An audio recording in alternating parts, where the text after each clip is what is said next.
Got my puddle lights in today, or shadow lights, whatever you want to call them. I've been sitting on these for about 3 or 4 weeks. These are from Mr. Kustom. But these just have the SS logo. And originally, when I first got it, I got 2 sets, so one for every door with the SS logo. And I was like, I started converting it over to the Holden stuff. So I went and found the Holden one off Amazon. Mr. Kustom didn't have the Holden logo, but coming on Amazon did. Quality of theirs doesn't seem quite as heavy duty and as good as Mr. Kustom's does, but it works. I'm saying it'll be at night, so it'll work a little better. I'll put a link to both pages in the description to get to both sites to order if you want to. Haven't seen anybody put a description or a how-to on this yet, so I'm gonna try to do it. So I've seen one guy in the forums that's done it. Just kind of went in a little detail, but he didn't really write much total detail. I know he said he was going to. I haven't checked back, but what he wrote was pretty helpul. So I'm gonna try to go and install this. Show you what the lights look like. First, I'm gonna start with the SS logo, and then I'll do the Mr. Kustom SS. Then I go with this. I think it's what's it called? Champled. This is the one off Amazon. This is the actual Holden. And I'm just using a 9-volt battery just to show you what it'll be. Like I said, this is a little closer than it really be, but that's the SS logo. And this is the Holden logo. Like I said, the SS one seems to be a little bit better quality, a little brighter. I definitely know the unit is a little bit bigger and heavier. Like I said, I know this will be nighttime, so it'll be bright enough. That's what they look like. You just have a simple install too. It's just kind of like a locking ring. You undo that part. After you drill your hole in the door with the supplied drill bit and get your placement where you want it, just simply take the locking ring off. You take it off, just unscrews, slide the cord through the door wherever you want it at, get the light situated, and then from the back side of the door you slide the ring back on, and of course with these it just slides back down on it, you tighten it up, and of course that'll be what keeps the door steady. The Mr. Kustom one actually has like once you lock it, actually has a locking screw to make sure it doesn't back off. The ones from Amazon didn't have that, but this is what I was saying. It says keeping it on longer than 5 minutes will burn image. So I'm pretty sure with his, however you do it, you can replace the different logos. So if you want to change, instead of buying a whole new light, he has like little lenses. It's kind of like basically a mini projector, so the image that's projected, you can swap them out. But if you leave the light on too long, the actual glass lens that it shines through, I think it'll kind of like old plasma TVs. If you had a station that had a logo at the bottom too long, or the whole time that's all you watched, and then when you try to change the channel, you can still see that logo kind of burnt into the screen. So I think it'll kind of burn that image into this clear lens. So when you put your new one in, it may kind of still have remnants of that old logo in there. So that's why that warning. All right, so I did my puddle lights, shadow light, courtesy light, whatever you want to call it. I started doing the driver door. Like I said, I'd never done it before, and I don't really know too many people that have done it. I know one guy on the forums has done it, but he didn't really describe completely the process or show us step by step. He just kind of said that he knew that of course our cars don't have the door ground button like older cars, but that he thought it was somehow it was grounded through the latch, or it may have been the hinge in that corner. When you open the door, the corner, that little hinge in there, maybe it's like reaches a certain point, it hits the ground.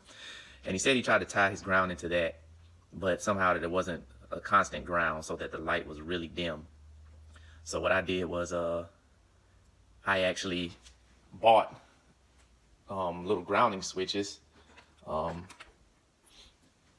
Amazon. They were cheap. I think it was like maybe 11 bucks. And I put them in there on my own. As you can see here, this is pretty much a regular switch. Just a little button switch, and you see the light there. When I push it, it goes on and off. Normally it'll be mounted on a frame or somewhere over here on most older cars. That's how it is. But for my purpose, I didn't want to have to run wires through that loom and try to figure out where it came out under here. I didn't want to have to tear, anything in the dash apart, basically. So I just put it here. The only issue with that is this is plastic. The switch is meant to be mounted on a metal surface so it can create a ground. So what I had to do was actually tie, I had an 18 gauge wire, and I just tied it into the actual mount screw and ran it to a bolt that was on the door. It was an exposed bolt, it had a washer, so I just stripped the other end of the wire, ran it under the washer, tightened it down to hold and create the ground. And that allows me to have a ground from the actual light to the switch when it's not, once it's closed, that'll disconnect it. But when the door's open, the switch will be out, so that'll have the ground going from the body of the switch into this pin into the door. So that gave me, my ground for the switch that it normally wouldn't have since it's mounted to plastic. The normal connection for the switch, I ran to the ground of the light. Obviously, I say that's the ground of the light. But the positive side for the light, where it got the 12-volt source power from, you needed one that's gonna work even when the car's off. On the driver's side, the only thing that does that is the controls for the mirror. They'll work. The lock and unlock which is where I normally was planning to go, or this little light. You see it just went out, and since that went out, bam, my light down here went out as well. That's tied in with the dome light. So I ran mine to that light because, let's see, once I close the door, reopen it, it cuts back on. Now the light's back on down there. Hit the switch, it goes off. That's the reason I tied it to that, because that's tied in with the dome light.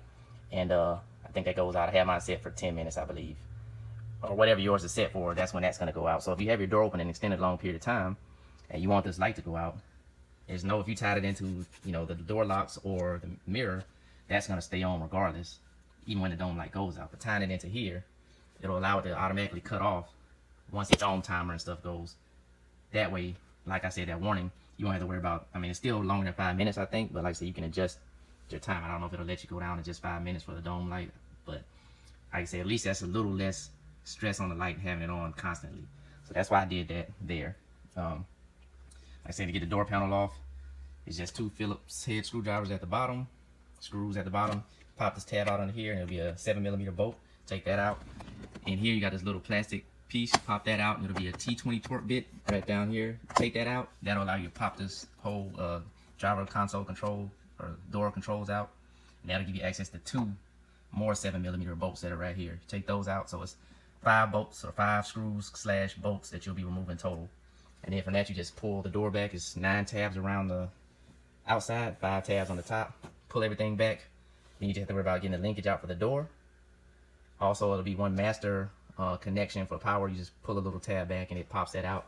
And then you just have to make sure you lift the door over the lift it over for the actual lock button. And that's it. The door comes off. That's all it is to that. All right, so I started working on the passenger door panel. Started with the screws down at the bottom. That one there. Those have already been removed. I've already taken the passenger side control out. To do that, you just, like I say, pop this rubber cover out. That bolt right there be a T20 torque bit. The bottom two, by the way, are Phillips. And then you pop that out. It's just tabs. You have these connectors, 2 connectors, which are right there. And so you just push the tab, pull it out. Same with this one. Just push the tab, pull it out. That'll give you access to these 2 bolts, which are 7mm.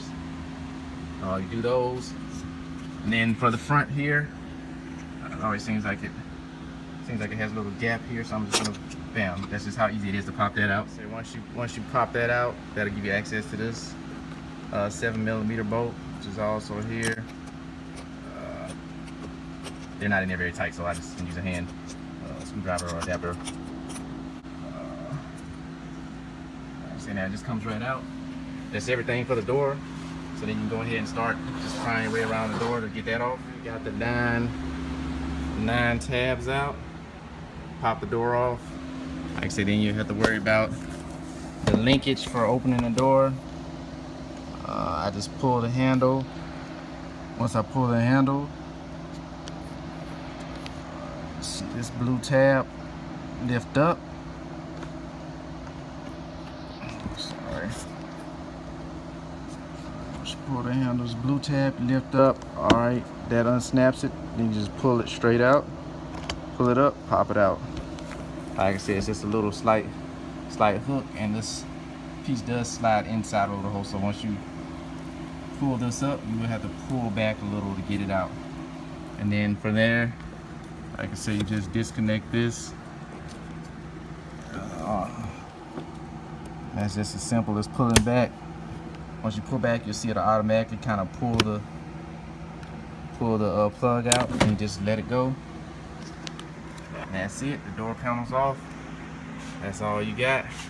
Like I said, there's my bolt. That's where I'm gonna attach my ground.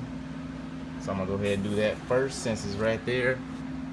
Like I said, all I simply did was take some regular grounding cord. I just stripped it.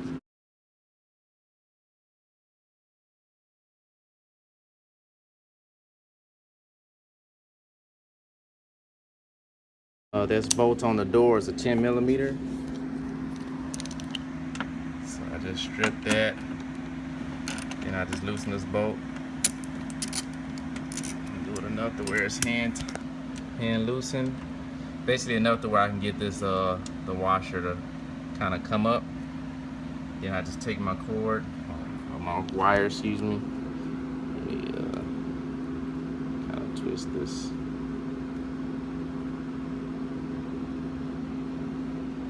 May not need this quite that much, so I'm gonna cut a little bit.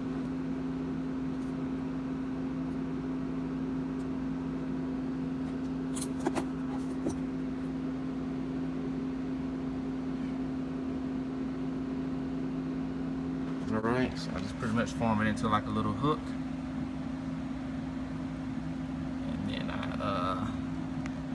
actually, sorry, it's hard doing this and trying to, I can only shoot from my phone right now. I just pretty much place it behind there like that.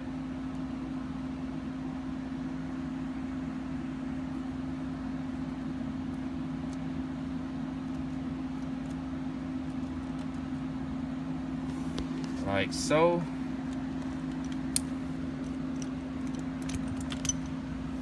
Then I just kind of started a little to kind of get a little tension on that. Once I do that, I can kind of wrap the rest of the cord, or excuse me, I don't know why I keep saying cords. Wrap the rest of the wire. I'm trying to wrap it enough to where it's completely pretty much covered, or at least, you know what I'm saying, none of the actual wires kind of showing. I'm pretty close, so I'll just tuck a little bit under, and that's why I kind of had this flat screwdriver right here. I just use that to kind of make sure it's tucked in there nicely. So you may have to loosen just a tad to make sure you got the room to actually tuck it. I'll say again, it's hard doing this with one hand, but there you go, kind of like that. Make sure it's tucked.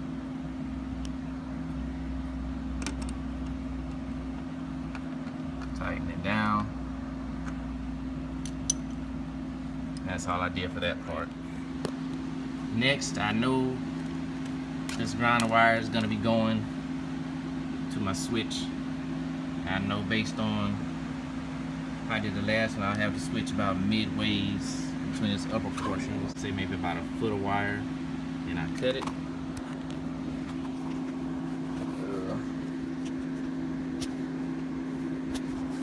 Sorry guys. Might be a little crooked, but like I say, I cut that. After I cut it, I went ahead and stripped it.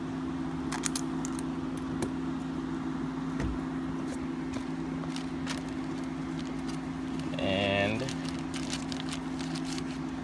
I had these little end pieces. I'll just put it in there because, like I said, this piece fits perfectly up with the switch end.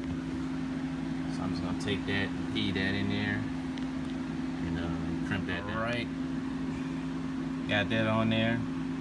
So I just kind of let that hang for now. Then flip the door panel over.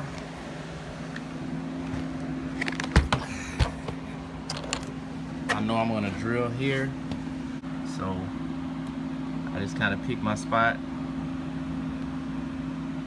close to the middle, but it's like I say, still downwards. And if you see, like the back side, it's kind of like the slot right there for if you wanted to put a light or something. So that's what I use. So I'm gonna go ahead and drill that. And that was, like I say, pretty simple. Bit works good. Simple as plastic, so it goes real quick. I got my hole done, so I'm just go ahead and thread my wire through for the light.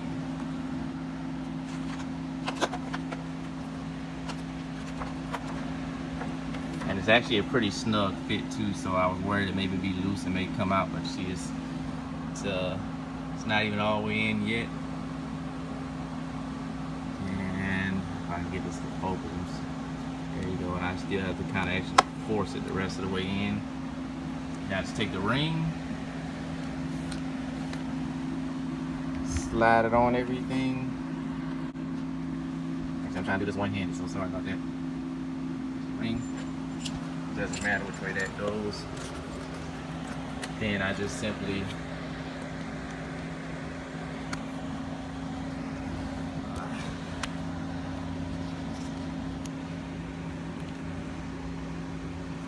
put that ring on. I don't know why my thing is kind of having trouble focusing now all of a sudden. Anyway, like I said, it's just a screw, just pretty much screws on and like a nut would. That keeps it kind of halfway tight. I'm like I said, I'm not gonna super tighten it yet because I want to kind of hang the door up and see, make sure the logo's, you know, the angle I want it with the door. And then after that, I'll go ahead and tighten that down. So I'm gonna do that. All right, so you see, I already have my ground hooked up on this side. I went ahead and drilled my hole for my ground switch. And this is what I was talking about, how I grounded it. It's pretty much cut the wire. The back side, I put a washer and I just ran the cord around the screw, tighten it down with the washer. Like I said, it's not going anywhere. That's going to give me my ground contact with the body of the switch, and that's what I'm going to tie to. This is the cord for the actual for the light.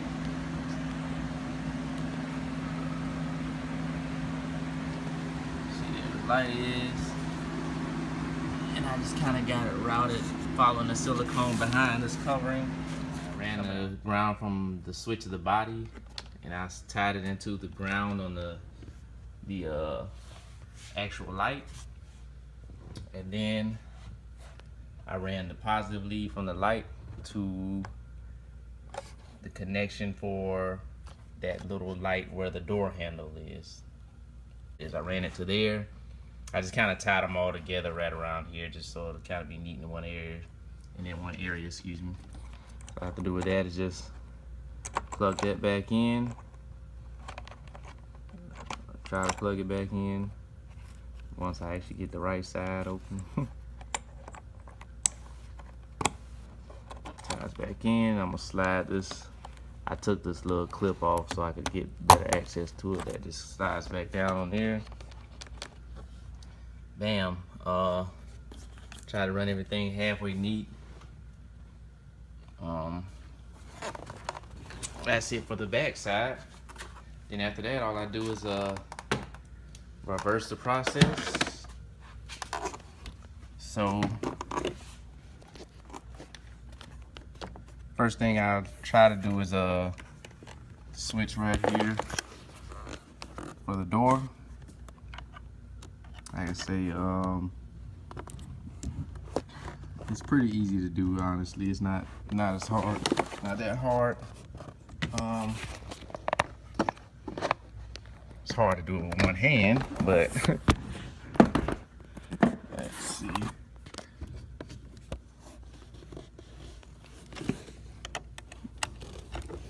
I'll first get the ball in there. Alright, got that in. Then I just pretty much just pull it back till it fits into the little slot.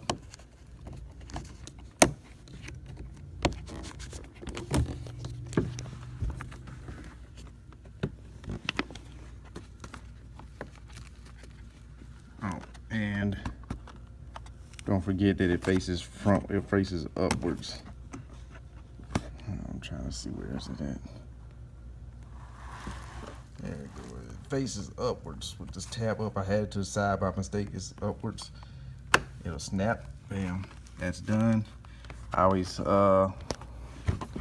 give it a little pull, test it. It's good to go. I'm gonna go ahead and tie the ground to the switch. Like I said, and that's just simple as plugging this together. I actually like to run it between this, that way kind of something that keeps it up and out of the way.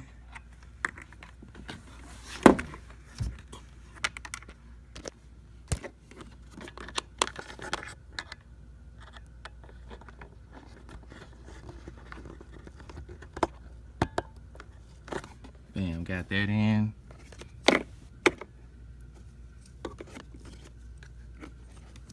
Then go ahead and I'll plug this connector back in. And that's pretty simple. Hear a snap.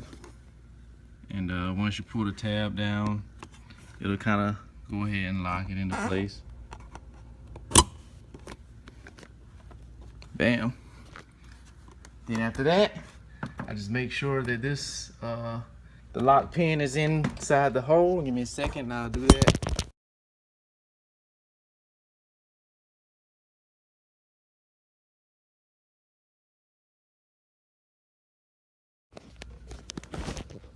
So that's in there. And at this point, what I'll do, I kind of let it hang. And I'm gonna open the driver door just to get the light to come on. Bam, so I can check it out down here. All right.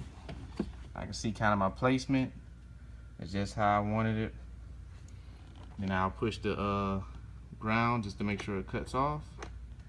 Then at that point, once I've checked everything, I'll just go through the process of putting the door back on. Like I said, just put those tabs in first. The 1, 2, 3, 5 up top, and then just the 9 around the bottom. Put the screws back in, button everything back up, you're good to go. Still a little bright out, but and it cuts off right about, let's see, there. So that's when the switch is hitting. So I know what's going off. Gotta make it to the side before. Same thing on this side. Cuts off right about the same exact spot. Right there.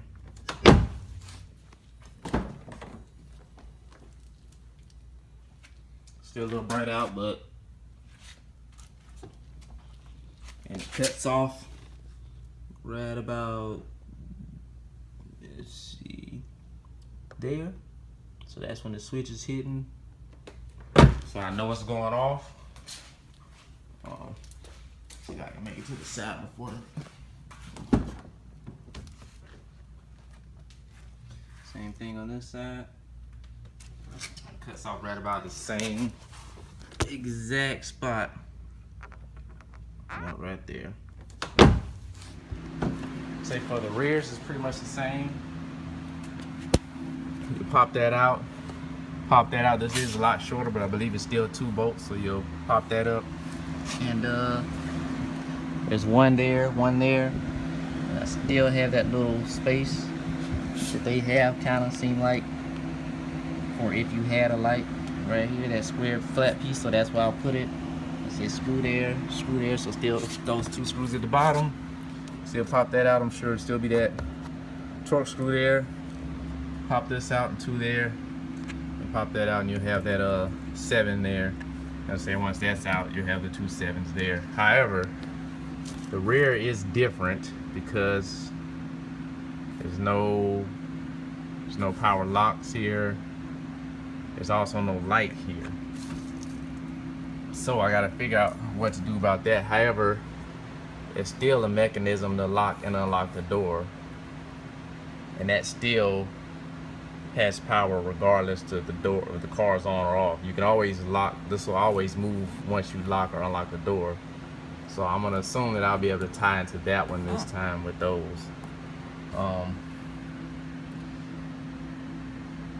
That's the only thing I think of for that. Like I say, that should be the only issue I may run into, but like I said, that should be able to work. Like I said, you can always lock and unlock the door, so that whatever motor or mechanism powers that to lock and unlock should still always have constant power to it. So that's what I'm going to tie it into for that one. And like I say, that may be a little different as far as when the light goes out, but I rarely have the rear doors open, or if I do open it, it's open and, you know, close pretty quickly. Like I say, in the rear ones, I'm going to do the SS logo. So the front will have Holden, the rear say SS.